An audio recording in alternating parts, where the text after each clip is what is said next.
Welcome to the lecture series on shallow foundations again. I am going to continue with the estimation of settlement, that is the total settlement. We have discussed the procedures to determine immediate elastic settlement, the consolidation settlement and the settlement for granular soils based on various laboratory and field investigations. Now, today I am going to discuss the secondary consolidation settlement, and as we know that the secondary consolidation settlement takes place after the primary consolidation process is over. So, another component of total settlement is the secondary consolidation settlement. The secondary compression or creep continues much beyond primary consolidation and occurs at a slower rate, much slower rate than the primary consolidation. Though there is some doubt regarding the point of time at which secondary consolidation can be said to begin, it is quite clear that it occurs at a constant effective stress and is not associated with the dissipation of pore water pressure. One line of thinking is that the secondary compression is due to the gradual readjustment of the soil skeleton after the disturbance during primary consolidation. The rate of secondary compression perhaps is controlled by the highly viscous adsorbed layer surrounding the clay particles. There is now a general agreement that the magnitude of secondary compression can be expressed in terms of the secondary compression index C alpha given by the following equation, and C alpha is given as delta E upon delta log of T, where delta E is the decrease in the wide ratio in a plot of wide ratio versus logarithm of time corresponding to a time interval of delta T. So, this delta T is corresponding to time delta T, not corresponding to time delta sigma, as that is in the case of the primary consolidation.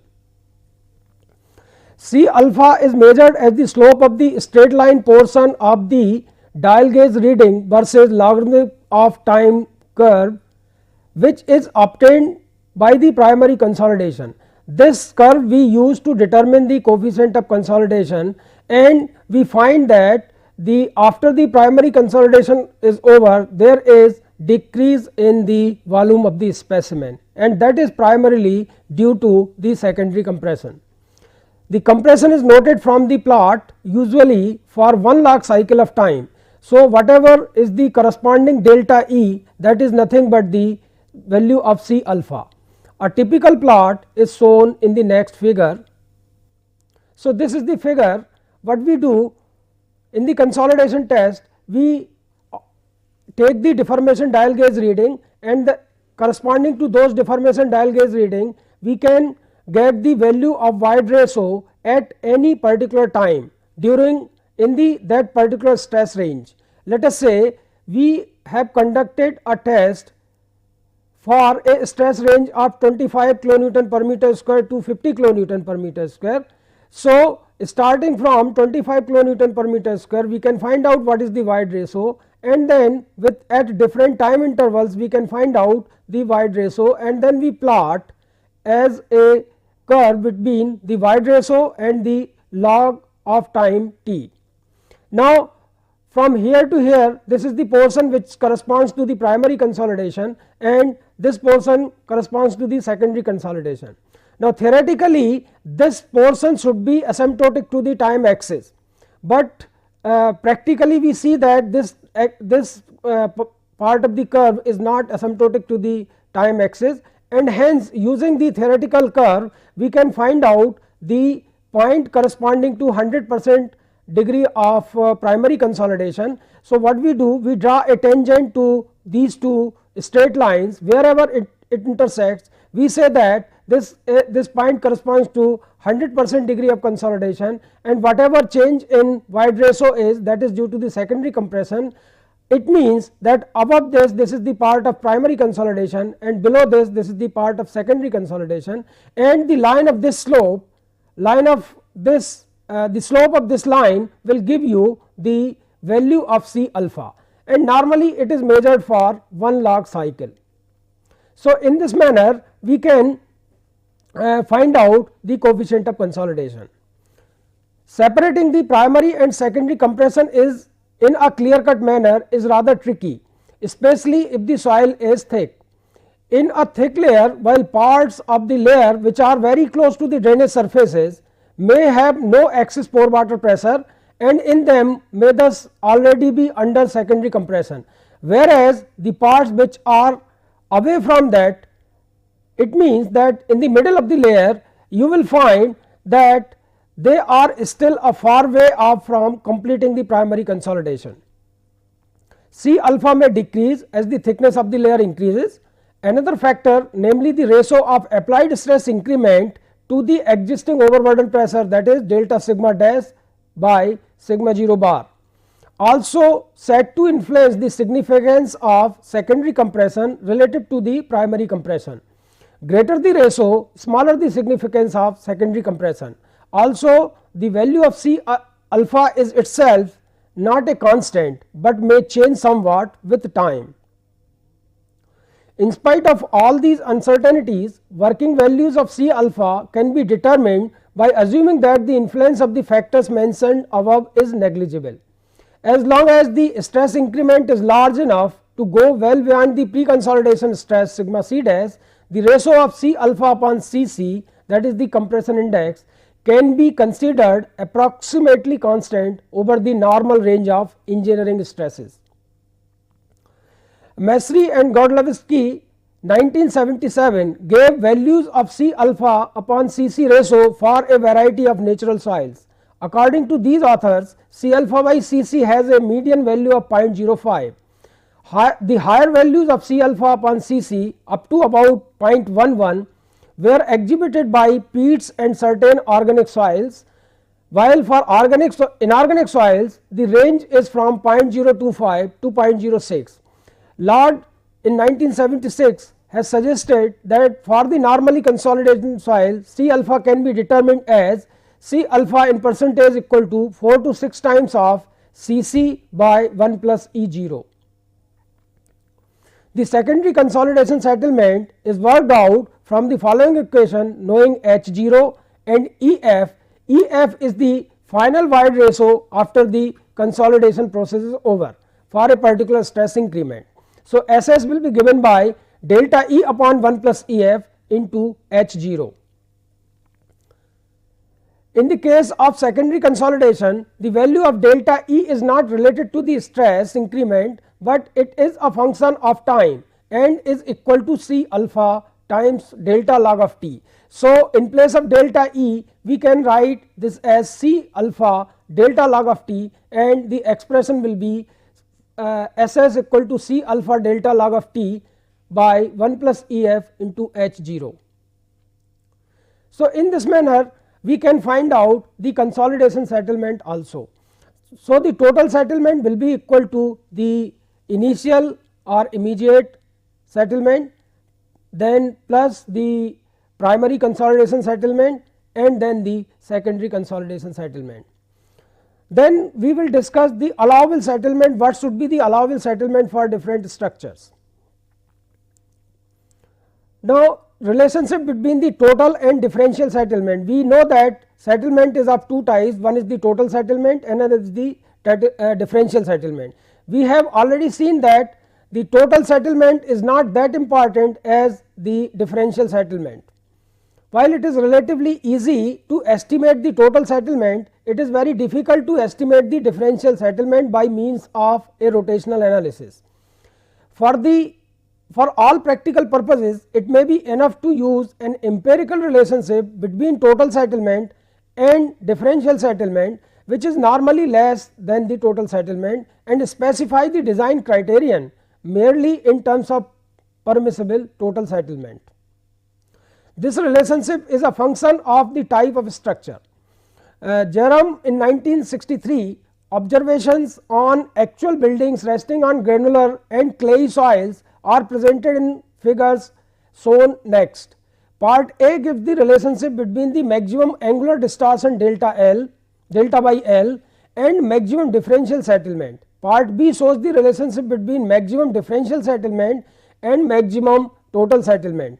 Maximum distortion is determined by the differential settlement between adjacent columns, whereas the maximum differential settlement can well be between two columns which are far apart. So, these are the curves presented by Jerome for the case of sands. So, this is the maximum delta by L, and corresponding to this maximum delta by L, this is the maximum differential settlement. So, for that maximum delta by L, we can find out the differential settlement, and corresponding to this differential settlement, here from this maximum differential settlement we can find out the maximum settlement. Now, this is a straight line fit for the case of sands. Similarly, for the clays, this is the relationship between maximum delta by L and maximum differential settlement, and here in the case of clays, this is the relationship for the case of rigid footings, and this is the case for the case of flexible footings. A study of these figures indicate that in granular soils, the minimum differential settlement in some cases be close to the maximum total settlement, whereas in clays the differential settlement is much less than the total settlement. Maximum differential settlement generally does not exceed 75% of maximum total settlement in granular soils, whereas in clays it seldom exceeds 50% of the maximum total settlement. Now, these are the limiting values of the angular distortion that depends on the type of the structural problem. So, this table gives for different type of structures the value of the angular distortion which can be permitted in that particular structure. Like in the case when there are difficulties with machinery sensitive to settlement, this delta by L angular distortion is kept 1 upon 750. Similarly, for other cases also, for example, limit where tilting is of high rigid buildings may become noticeable, we will have to keep this angular distortion as 1 upon 250. So, the various values of the angular distortion which can be permitted can be seen from this particular table, and from this delta by L we can find out maximum differential settlement, and from the maximum differential settlement we can find out the maximum total settlement by using the previous curves which I have projected earlier. The figures can be used in the following manner. From the nature of the structure, a permissible delta by L is selected. The plots are used to find first the corresponding maximum differential settlement and then the maximum permissible total settlement. Actual estimated settlement should be less than this permissible settlement. Then allowable limits of settlement. Different building codes have specified permissible limits of settlement and angular distortions. These are mainly related to the type of structure and intended use, the type and size of foundation and the nature of soil. IS 1904 gives limits of the total settlement, differential settlement and angular distortion for certain typical structures resting either on sand or hard clay or plastic clay. These are presented in the following tables. Like isolated foundations on sand and hard clay. So, depending upon the type of structure, this is the permissible maximum settlement, this is the maximum permissible differential settlement and this is the permissible angular distortion. For example, if we have steel structures, so for steel structures having isolated foundations either on sand, on hard clay, maximum permissible settlement is 50 millimeter, whereas differential settlement is 0.0033 L, where L is the distance between the columns or it is the distance between the foundations, and this is the shorter dimension. This is the angular distortion 1 upon 300. For reinforced concrete structures it is 50 millimeter, differential settlement 0.0015 L, angular distortion 1 upon 666. Similarly, for plain brick walls in multi-storied buildings, if L upon H is less than 3, 60 millimeter, where H is the height of the wall, this is 0.0025 L and angular distortion permissible is 1 upon 4000. Similarly, for the case L by H greater than 3, maximum settlement 60 millimeter, differential settlement 0.00033 and angular distortion is 1 upon 3000. For water towers and silos, maximum settlement is 50 millimeter and differential settlement is 0.0015 and the angular distortion is 1 upon 666. Now, similar to this, we have tables for isolated foundations on plastic clay.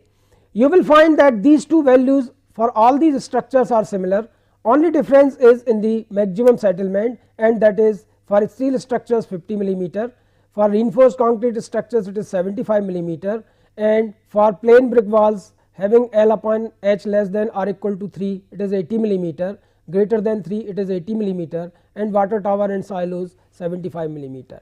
You can see from these two tables that for plastic clay maximum settlement permissible is more than that on sand. Similarly, for the case of raft foundations, the maximum settlement values are given here and differential settlement values are given here, angular distortion when the raft foundations on sand and hard clay. Similar guidelines are available for the raft foundations on plastic clay, like this is for the this is the maximum settlement, this is the differential settlement, this is the angular distortion for various structures. For example, in the case of plastic clay, this for the reinforced concrete structure maximum permissible settlement is 100 millimeter, whereas for the isolated foundation it is only 75 millimeter. If the isolated foundations are on sand, it is only 50 millimeter. So, for the raft foundations on plastic clay, this value is higher, and also different values of the differential settlement. It can be seen from the tables that a higher total settlement is permissible in clays than in sands.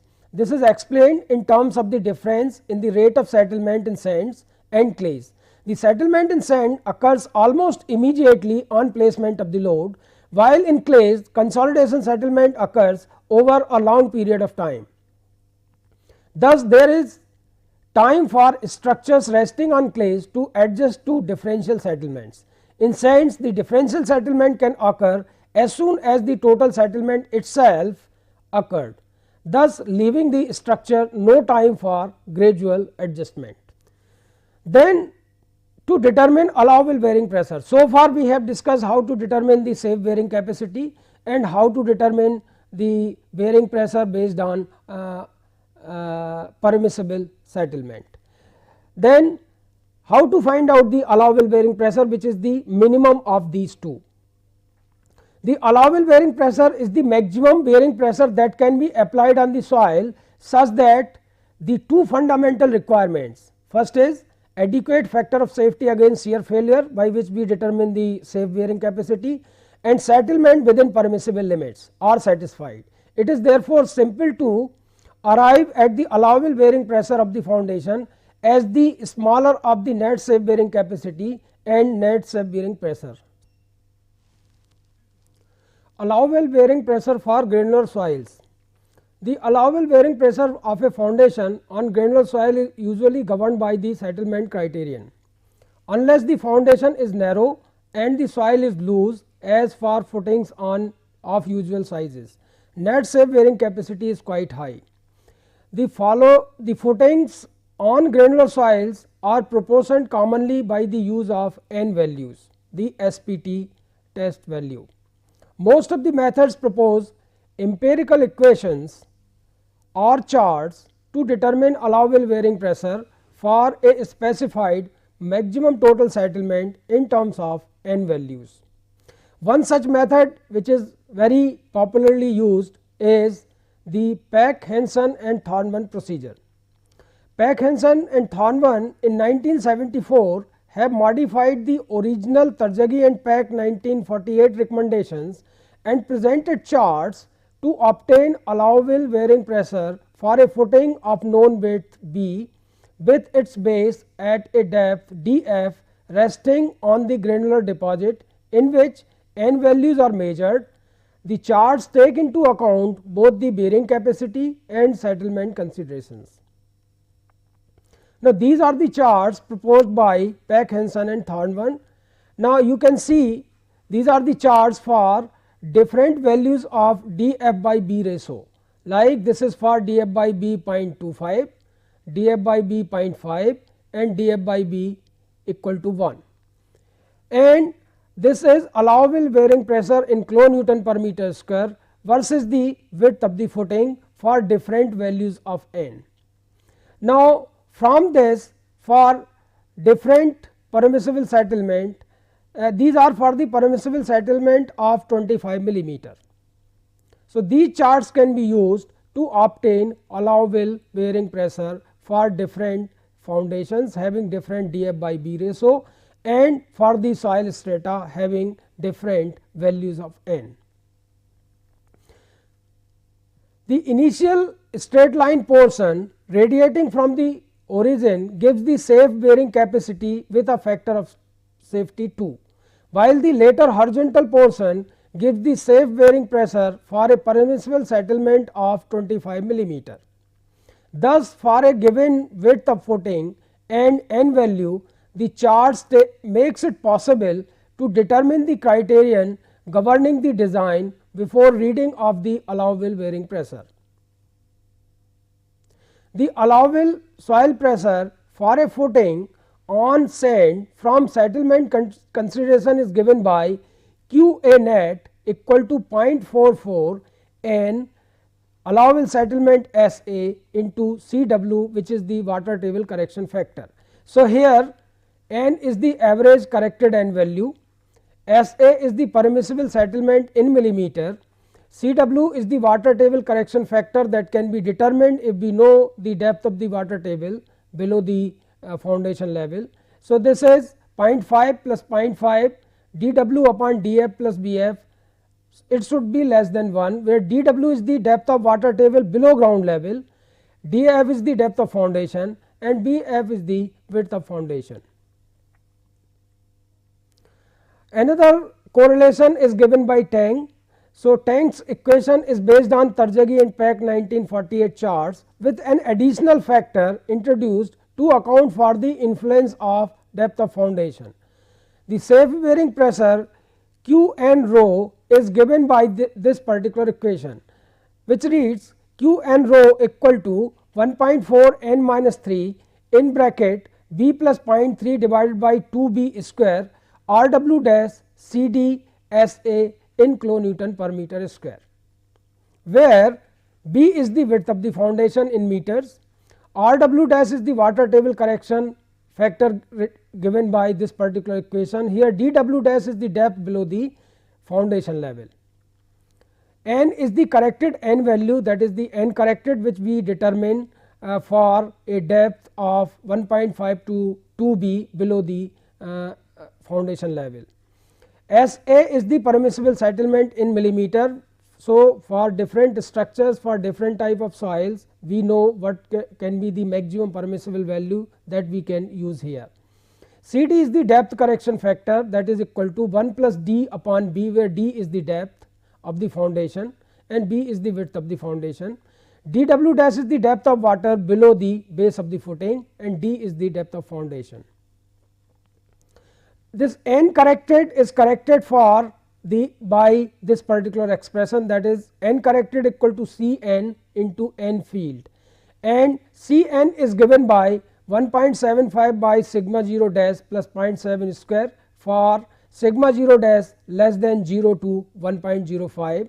C n is equal to 3.5 upon sigma 0 dash plus 0.7 whole square for sigma 0 dash between 1.05 to 2.8, where the sigma 0 dash is given in kg per centimeter square.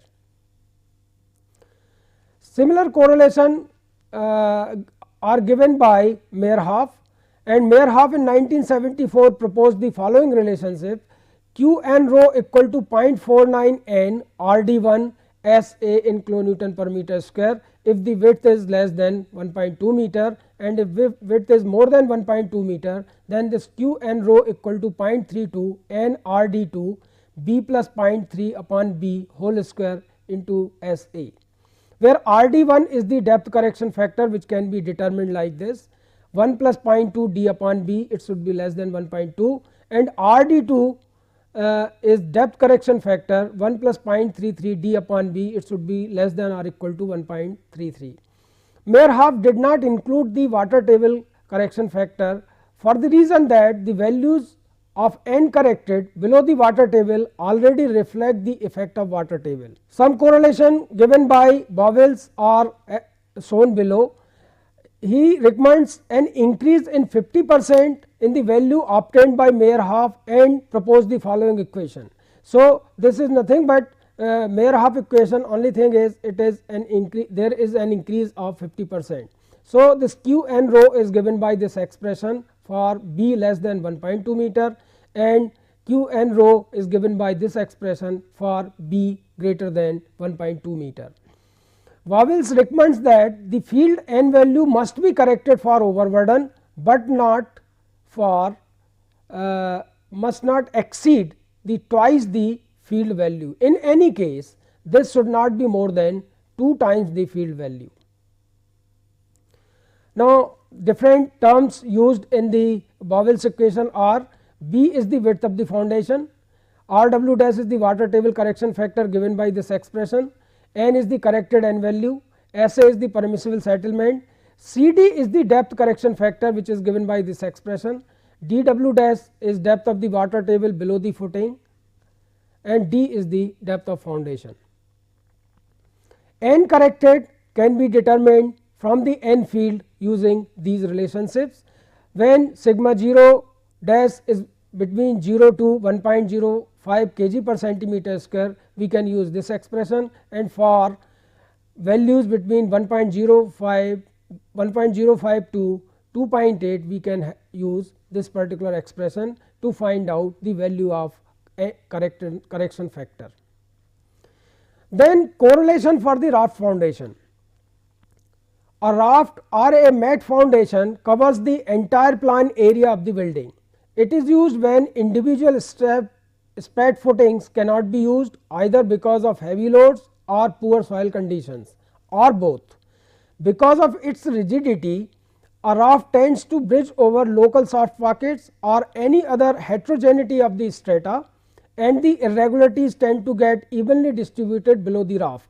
Owing to these reasons, a raft foundation suffers much less differential settlement than when isolated foundations are provided.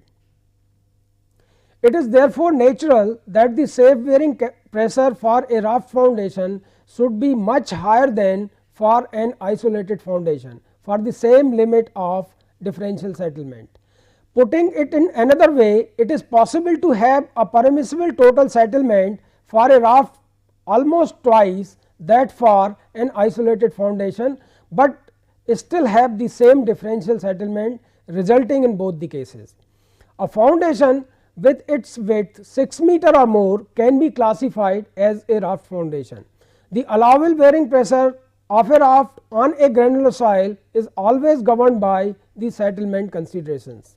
Tanks gives the following equation for allowable bearing pressure on the raft foundation: q n rho equal to 0.7 n minus 3 Rw dash Cd into Sa in kilonewton per meter square, whereas Peck-Hansen and Thorne equation is q n at equal to 0.88 n Sa into Cw kilonewton per meter square. Above equation underestimates the allowable bearing pressure for n greater than 50. For n less than 5, that is, for a very loose deposit, the soil requires densifying before a raft can be used, or the raft may be supported on the piles. Allowable bearing pressure for cohesive soil in the case of raft foundation. Field tests have limited relevance to the cohesive soils for the reason that these tests, being essentially short duration tests, cannot reflect in a realistic manner the consolidation settlement characteristics of a clay soil.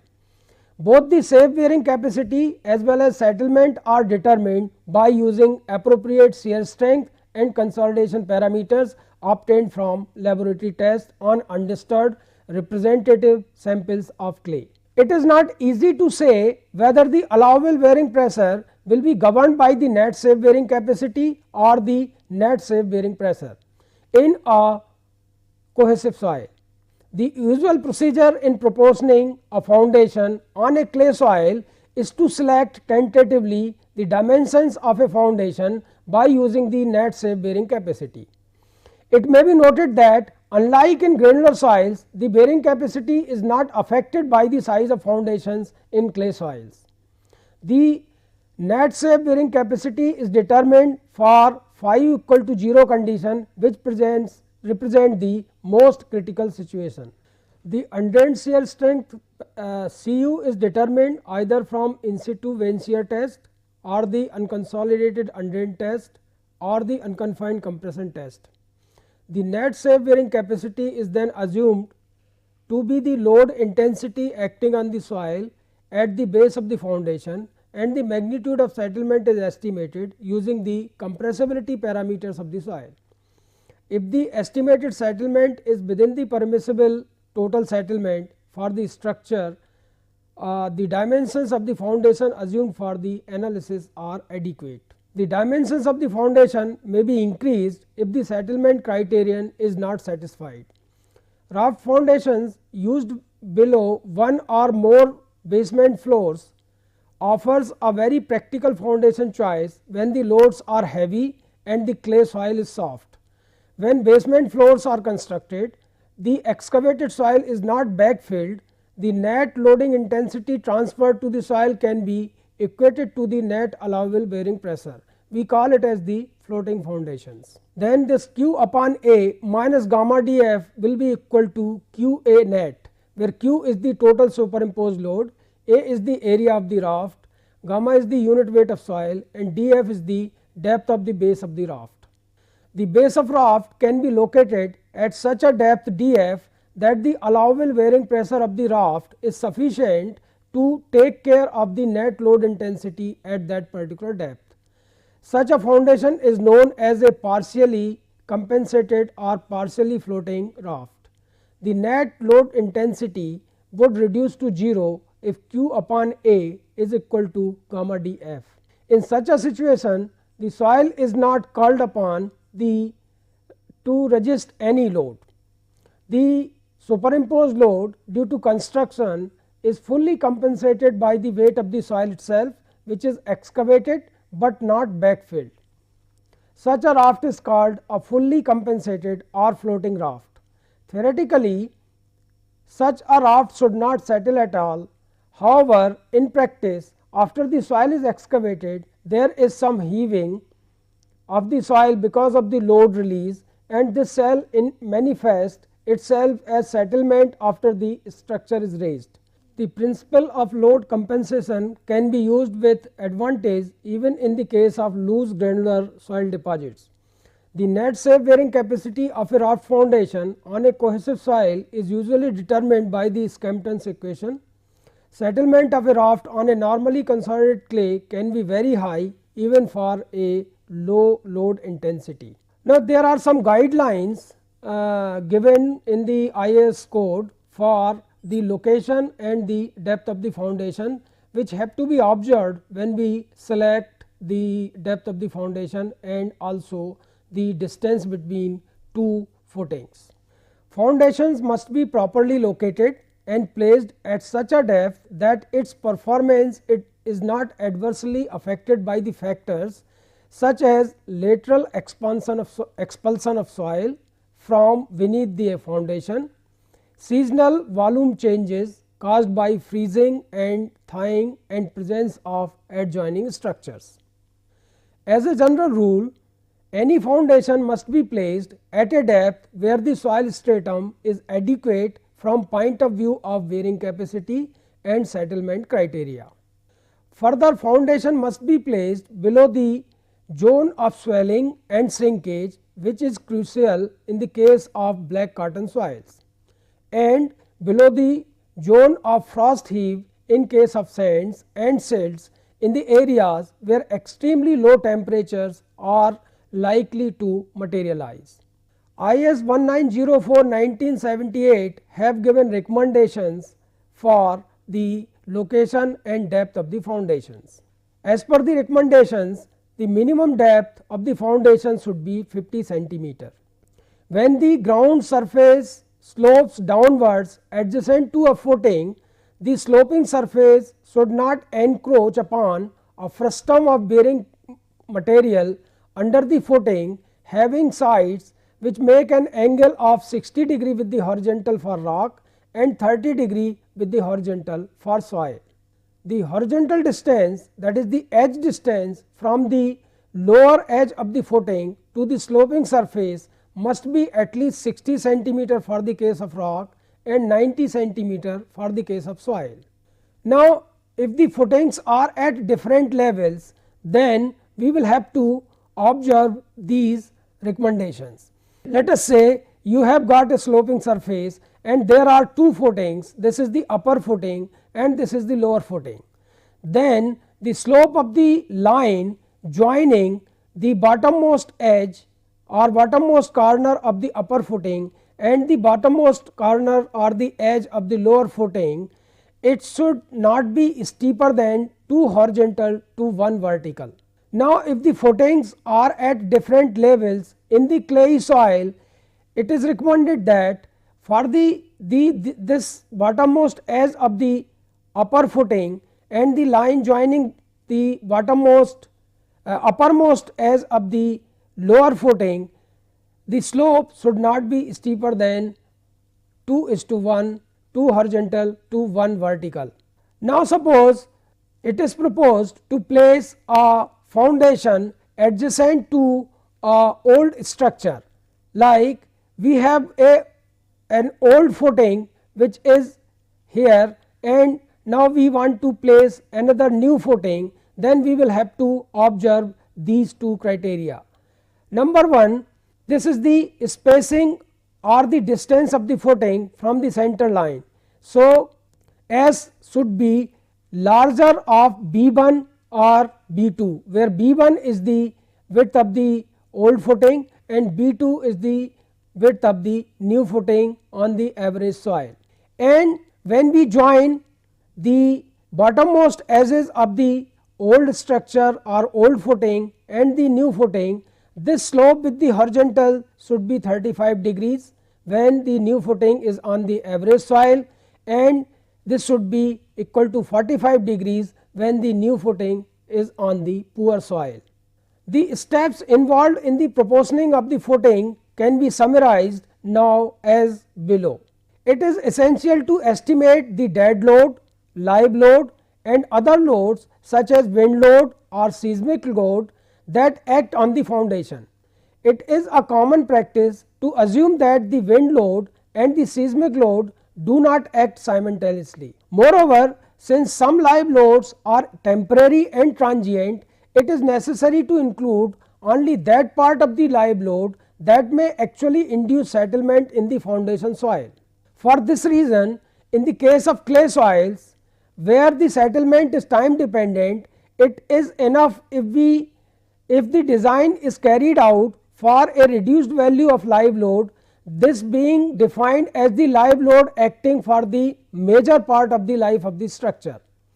Generally, 1/2 of the design load is taken as permanent.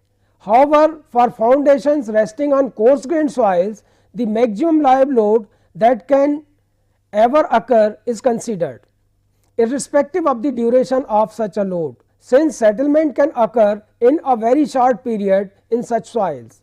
The bending moment at the base of the column or wall, if any, should also be determined. A square footing is preferred where only axial loads act. If the footing is to be designed for bending moment also, in addition to the axial load, a rectangular footing is more suitable. The depth of foundation is fixed suitably by considering the nature of the structure and the subsoil conditions as revealed by the borehole log data. The proportioning of a foundation is a problem which is interactive in nature. The typical structural engineer's approach of obtaining the plan dimensions by dividing the column load or wall load by the so called bearing capacity cannot be used here. Suitable plan dimensions, namely the width of a square or a strip footing and the width and length if the choice is rectangular footing, have to be assumed to begin with. For this assumed plan area, the net loading intensity Qn is equal to the design load divided by the plan area. Qn should not be allowed to exceed the net allowable bearing pressure Qa net, that is, Qn should always be less than Qa net. If it does, the design is unsafe. On the other hand, if it is very much less, that is Qn is far less than Qa net, the design is oversafe and hence uneconomical. The proportioning of a footing is thus a process of optimization, ensuring both safety and economy. Since Qa net is the smaller of the net safe bearing capacity from shear consideration and the safe bearing pressure from settlement consideration, both the considerations will have to be factored in the design. For the assumed dimensions and depth of footing, the net safe bearing capacity Qns can be calculated on the basis of soil data obtained from the test and using the methods discussed all through the lectures on shallow foundations. In granular soils, the standard penetration test or plate load test gives the data required for this purpose. The n value to be used is the average of the corrected n values from the base of the footing up to a depth equal to the assumed width of the footing. For clay soils, the average undrained shear strength Cu required as input in the bearing capacity equation is obtained from laboratory shear test on undisturbed samples. Check if Qn is less than Qns. If not, the dimensions of the footing need to be revised and step is repeated till the check is OK. The total or maximum settlement of footing in a granular soil is determined using the methods with n value or the plate load test data as basis. The safe bearing capacity is used as the pressure inducing settlement in the settlement computations. The settlement in a clay soil is determined with the safe bearing capacity assumed to act at the base of the footing using consolidation test data. An estimate is also made where required of the differential settlement between various footings and the angular distortion between various parts of the structure. The maximum settlement, the differential settlement and the angular distortion obtained are compared with the permissible values or any accepted code of practice. If they are not within the permissible limits, the safe bearing capacity is revised and the settlement computation is repeated to ensure that all requirements are met. The stability of footing is checked to ensure safety against sliding and overturning. The factor of safety should not be less than 1.75 against sliding and not less than 2 against overturning. When only dead load, live load and earth pressures are considered, it must now be clear why it was said earlier that the proportioning of footing is an interactive procedure. Unless the depth of footing and tentative dimensions of the footing are assumed, the average and corrected n value cannot be worked out. Also, the soil strata forming the seat of settlement and their thickness are also dependent on the assumed values of depth of footing and the width of the footing. Some investigators believe that while the bearing capacity can be calculated by considering the soil stratum or strata included within a depth b below the base of the footing, the settlement computation should be done by considering the seat of settlement to be at least 1.5 to 2b below the footing base. So, following the steps discussed earlier, we arrive at the dimensions of the foundation. Now, I am going to discuss few solved examples by which it will become more clear how to obtain the allowable bearing pressure of foundations. Now, this is the solved example on secondary consolidation first. The void ratio at different elapsed time from a consolidation test data for a stress range of 25 to 50 kilonewton per meter square is given below. Now, here these are the void ratio versus elapsed time. Actually, in the consolidation test we get readings corresponding to different time interval. Now, by using either height of solids method or change in void ratio method, we can determine the void ratio corresponding to that reading. So, these are the direct void ratio obtained from those readings. So, for example, here at the start the void ratio is 1.732, after 0.25 minutes it is 1.710, after 1 minute it is 1.692, similarly after 8 minutes it is 1.625, after 60 minutes it is 1.52, and after 500 minutes it is 1.470. So, we will be using this data to determine secondary consolidation settlement. The load increment in the test represents the anticipated stress range in the field.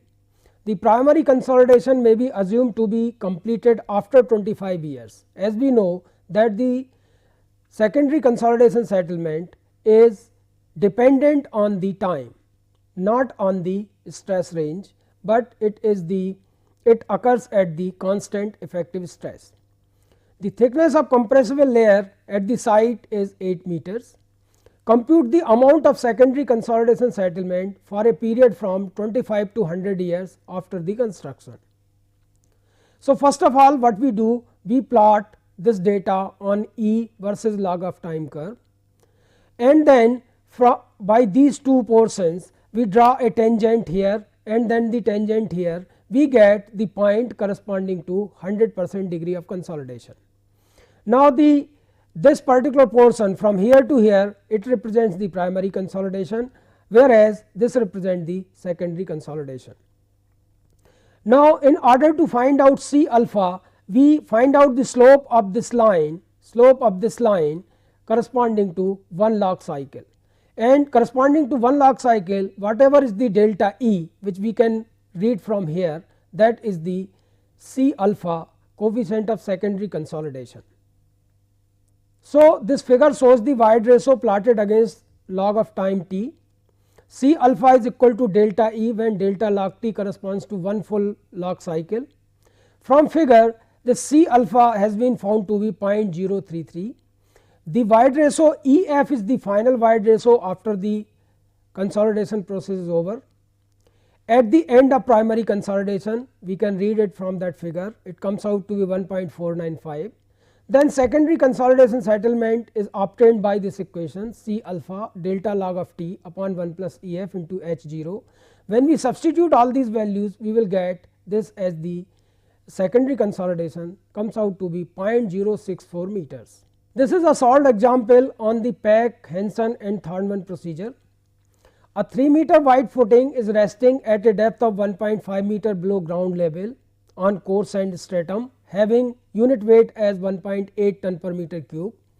The groundwater table is encountered at a depth of 3 meter. The submerged unit weight gamma dash of the coarse sand below water table is 1.8 ton per meter cube.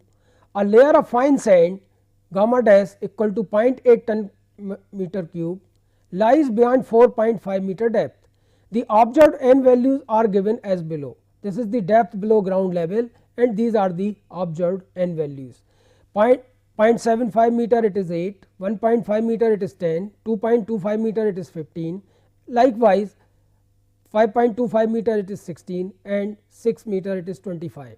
The allowable settlement for this foundation is 40 millimeter. The average n value of n corrected between elevation 1.5 meter and 6 meter below the ground surface will be considered for the calculations. This would mean a depth equal to 1.5 b or 4.5 meter below the base.